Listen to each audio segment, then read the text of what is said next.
ஆதியில் வந்த நாயகன் யாரு? ஆதிசேஷனை காத்தது யாரு? மந்தார மரத்தடி வந்தது யாரு?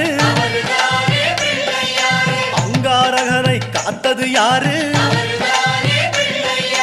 விகடம் செய்யும் நாயகன் யாரு? விதியை ஆளும் நாயகன் யாரு? பிழைக்கிற வழியை காட்டுவதாரு? அவரும் வாழ்வது எங்கே கூறு?